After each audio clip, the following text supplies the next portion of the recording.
क्यों ना 3D animation की मदद से इस बात के पीछे की साइंस को समझा जाए कि आखिर अनियन काटते वक्त आपकी आंखों से आंसू क्यों आते हैं, यानी कि why do onions make you cry.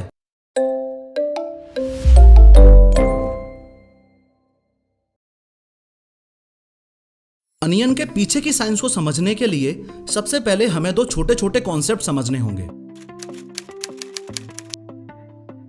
In general अंकुरित प्याज को या यूं कह लो अनियन सीडलिंग को जब हम ग्राउंड में बोते हैं तो कुछ ऐसा सीन होता है, और कुछ महीनों बाद जब हम फुली ग्रोन अनियन को ग्राउंड से निकालते हैं तो कुछ ऐसा सीन होता है। नादान से जवान बनने के कुछ महीनों के सफर में ये अनियन इस ग्राउंड से काफी सारे न्यूट्रिएंट्स एब्जॉर्ब करने के अलावा एक ऐसा नॉन मेटेलिक केमिकल एलिमेंट भी एब्जॉर्ब करती है जिसने इस मीम को जन्म दिया, और वो एलिमेंट है सल्फर। और यही सल्फर इस अनियन के अंदर समय के साथ अमीनो एसिड सल्फोक्साइड्स में कन्वर्ट हो जाता है। वेट प्रोफेसर, मजा नहीं आ रहा है। इतने भारी भारी शब्दों को हटाओ और कुछ ऐसा बोलो जो असल जिंदगी में हो। चलो ठीक, अनियन काटने पे आपने डेफिनेटली नोटिस किया होगा कि अंदर की साइड थोड़ा ऑयली सब्सटेंस होता है। यही वो ऑयली सब्सटेंस है जो अनियन को उसका स्पेशल फ्लेवर देता है, और यही वो ऑयली सब्सटेंस है जिसके अंदर मॉलिक्यूल्स की एक क्लास पाई जाती है जो है अमीनो एसिड सल्फोक्साइड्स। आई रिपीट, याद रखना, फर्स्ट कॉन्सेप्ट से हमने अमीनो एसिड सल्फोक्साइड्स के बारे में जाना है।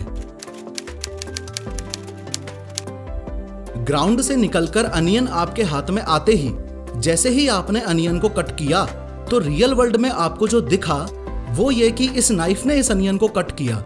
लेकिन अगर माइक्रोस्कोपिक लेवल पर देखा जाए तो इस नाइफ ने इस अनियन के सेल्स को कट किया। अनियन के सेल्स के अंदर एक एंजाइम पाया जाता है जिसे बोला जाता है लैक्रीमेटरी फैक्टर सिंथेज। जैसे ही नाइफ ने अनियन के इस सेल को कट किया तो ये लैक्रीमेटरी फैक्टर सिंथेज एंजाइम हवा में रिलीज हो गया। अब अगर इन दोनों कॉन्सेप्ट्स को समराइज करूं तो फर्स्ट कॉन्सेप्ट से हमने ये समझा कि अनियन के सरफेस पर ये ऑयली सब्सटेंस लगा हुआ है जो कि है अमीनो एसिड सल्फोक्साइड्स, और सेकंड कॉन्सेप्ट से हमने ये समझा कि सेल्स कटने की वजह से यहीं हवा में लैक्रीमेटरी फैक्टर सिंथेज एंजाइम है। बस यहीं से असली खेल शुरू। अब ये lachrymatory factor synthase enzyme amino acid sulfoxides के साथ रिएक्ट करके उसको सल्फिनिक एसिड में कन्वर्ट कर देता है। ये सल्फिनिक एसिड बहुत ज्यादा अनस्टेबल होता है और अपने आप को एक ऐसे केमिकल में रीअरेंज कर लेता है जिसको प्रोनाउंस करने में एक आम आदमी की जीभ में तो लकवा ही मार जाए, और वो केमिकल है सिनप्रोपेंथियल एस ऑक्साइड। ये सिनप्रोपेंथियल एस ऑक्साइड ही सारी प्रॉब्लम्स की जड़ है, और ये सिनप्रोपेंथियल एस ऑक्साइड ही हमारी आंखों में उड़ता हुआ आता है जिसकी वजह से अनियन काटते वक्त हमें आंसू आते हैं। आइए समझते हैं कैसे। अगर आपको स्कूल लाइफ में वापस ले जाकर जरा आई एनाटॉमी याद दिलवाऊं तो ये हमारी आंखों का लेंस है जो कि एक कॉन्वेक्स लेंस होता है, और इन सिलियरी मसल्स की हेल्प से फोकल लेंथ चेंज करता है। इसके बाहर ये जो डार्क मस्कुलर स्ट्रक्चर है ये ही आइरिस है, और अपनी आंखों में कितनी लाइट एंटर करनी चाहिए इस चीज को डिसाइड करने के लिए ये प्यूपिल है। इस आइरिस को कवर करता है ये कॉर्निया, और ये कॉर्निया ही अपनी आंख का आउटर मोस्ट पार्ट है। चौंकाने वाली बात ये है कि मैक्सिमम लोगों को ये पता ही नहीं होता कि हमारी आंखों से जो आंसू आते हैं वो टोटल 3 टाइप्स के होते हैं। फर्स्ट टाइप है इमोशनल टीयर्स, यानी कि जब हम बहुत ज्यादा खुश या बहुत ज्यादा दुखी होते हैं तो उस समय हमारी आंखों से जो आंसू आते हैं वो हुए इमोशनल टीयर्स। सेकंड टाइप है रिफ्लेक्स टीयर्स, यानी कि जब भी हमारी आंखों में कोई तिनका, कोई इरिटेंट या फिर कोई भी ऐसी चीज जाती है जो हमारी आंखों को डैमेज कर सकती है, उस चीज को वॉश आउट करने के लिए हमारी आंखों से जो टीयर्स आते हैं उन्हें ही रिफ्लेक्स टीयर्स बोला जाता है। और थर्ड टाइप है बेसल टीयर्स। आपने डेफिनेटली नोटिस किया होगा कि हमारी आंखें हमेशा ही थोड़ी सी गीली या नम रहती हैं। ये आंसू जो 24 घंटे 7 दिन हमारी आंखों में बने रहते हैं इन्हें ही बेसल टीयर्स बोला जाता है। इन बेसल टीयर्स का मोस्ट इंपॉर्टेंट रोल है अपनी आंखों को डस्ट, डर्ट और अदर हार्मफुल माइक्रो पार्टिकल से प्रोटेक्ट करना।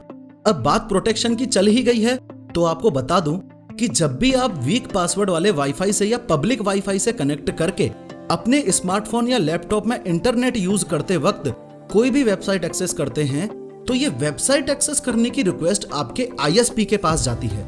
आईएसपी यानी इंटरनेट सर्विस प्रोवाइडर, यानी कि जो कंपनी आपको इंटरनेट दे रही है। सिर्फ वेबसाइट एक्सेस की रिक्वेस्ट ही नहीं बल्कि आपका IP address plus other data भी ट्रांसफर होता है। प्रॉब्लम यह है कि एक प्रोफेशनल हैकर को आपका आईपी एड्रेस जानने के बाद आपकी लोकेशन, ऑनलाइन आइडेंटिटी और इवन अगर आप बिना HTTPS पैडलॉक वाले वेब पेजेस को एक्सेस करते हो तो शॉपिंग करते वक्त आपकी बैंक अकाउंट डिटेल्स तक जानना भी बड़ी बात नहीं है। लेकिन गुड न्यूज ये है कि अगर आप NordVPN यूज करते हो तो ये NordVPN आपके इस डेटा के अराउंड एक टनल क्रिएट करके आपके डेटा को सिक्योर करके एक सर्वर से कनेक्ट कर देगा। अब ये सर्वर आपके बिहाफ पर इंटरनेट को एक्सेस करेगा और ये हैकर इस टनल की वजह से या फिर यूं कह लो कि इस इंक्रिप्शन की वजह से इजीली आपके डेटा को स्टील भी नहीं कर पाएगा। अच्छी बात यह है कि आपके हाथ में है कि आप NordVPN के टोटल 59 डिफरेंट कंट्रीज में से 5400 प्लस सर्वर्स में से कौन से सर्वर से कनेक्ट होना चाहते हो। एनीवेज, अब जैसे ही ये सिनप्रोपेंथियल एस ऑक्साइड नामक केमिकल इन बेजल टीयर्स और कॉर्निया के कांटेक्ट में आएगा तो इन सिलियरी मसल्स की हेल्प से हमारे ब्रेन को पता चलेगा कि डेफिनेटली कुछ लफड़ा है। हमारा ब्रेन तुरंत लैक्रिमल ग्लैंड्स को ऑर्डर देगा कि इस केमिकल को वॉश आउट करने के लिए टीयर्स रिलीज करो। ये लैक्रिमल ग्लैंड जो हमारी आंखों के जस्ट ऊपर लोकेटेड होती है वो तुरंत इन डक्ट्स में से टीयर्स रिलीज करने लगेगी और ये सिनप्रोपेंथियल एस ऑक्साइड केमिकल पूरी तरह से वॉश आउट हो जाएगा।